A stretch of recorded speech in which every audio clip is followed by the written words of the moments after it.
Yeah, it's all right, Jay.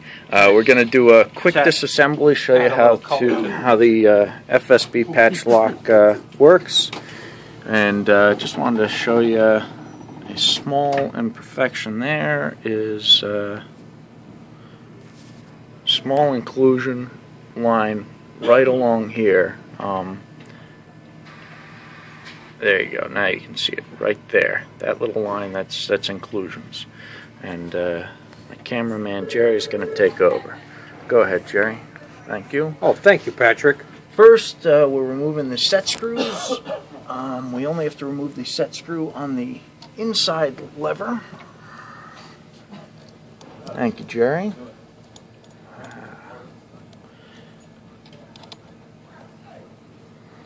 Boom, set screw.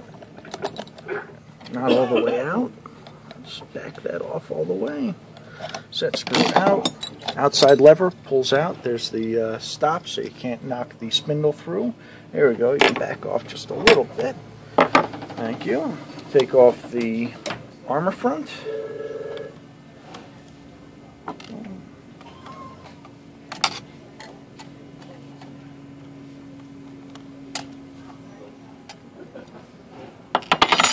Okay. So you see the armor front comes off. Next is remove the snake eye quarter 20 screws. Thank you, Jerry. Using the appropriate screwdriver head. There we go. As you get the last one off, you want to hold across the center of the lock, sandwiching it onto the glass so that it doesn't fall. Now you've done that, you pull that apart. You'll see the spindle floats.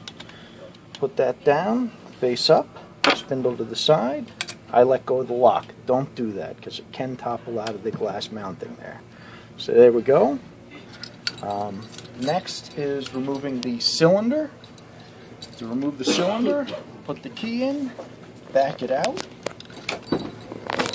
Grab a #1 flathead screwdriver and, before you grab the #1 flathead screwdriver, grab your Allen wrench and back out the set screw that locks the cylinder in place.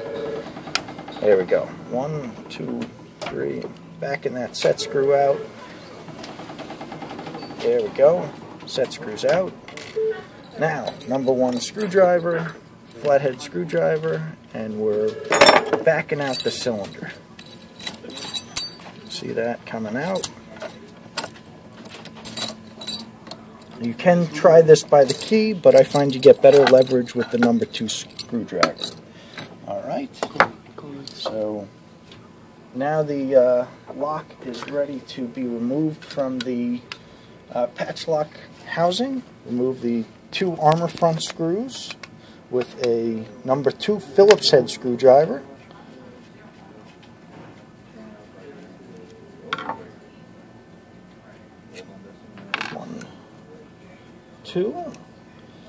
And you'll see that there are 2 posts inside the through bolting alignment holes. So to get past those, you tilt the back of the lock up and slide it forward. And these are the armor front pins, the base front pins, sorry, holding the base front in place. So to put it all back together, slide it in at an angle till it hits here, line up on those posts. Push down, grab your cylinder, screw that in. Again, with the key backed out, you can start. There we go. And I like to finish off with the #1 flathead screwdriver because I don't like putting all that pressure on the key. And if you get too far, you may have to back out just a little bit. Line that up in the vertical position. Tighten the set screw.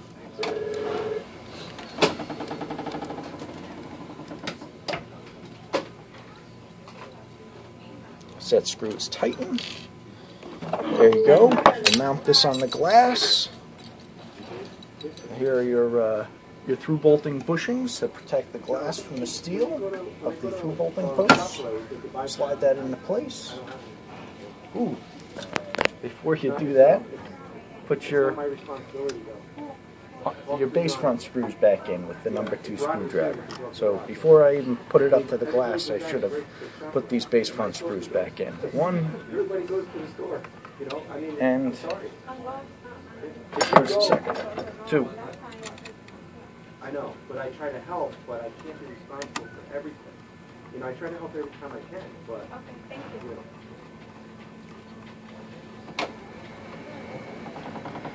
There we go. Jerry, get a shot over here, just of the lock in the glass cutout. Thank you. Let's put the thumb turn spindle back in. It floats. Line up the thumb turn in the orientation you want. Slide it into place, and you'll see everything will sit snugly. Beautiful. The through bolting screws.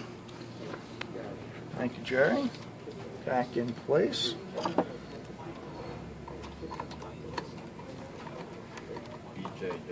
There we go. 1.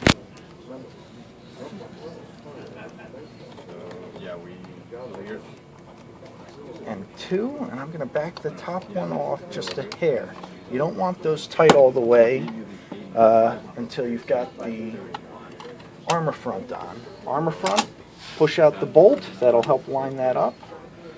Grab a number 2 Phillips head screwdriver and start screwing that on. Get the first screw in just for partial alignment, and you want to go back and forth just like this was the bolts on a car tire. You don't want to tighten up too much on one spot before it's evenly aligned. So there we go. We got armor front in place. Finish tightening the through bolting screws. 1.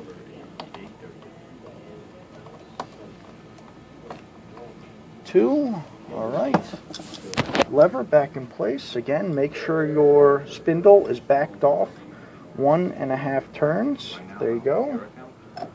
Push that through all the way. Grab your lever. Make sure the shaft bushing is in place. That washer. Slide that in. Slide the lever on. Make sure that it moves freely before you tighten the set screw. Because if you tighten it up real tight here, when you turn it up, it'll bind. So turn it freely. Now tighten the set screw with a 3mm Allen wrench. Okay. Nice and tight, and moves freely, no binding.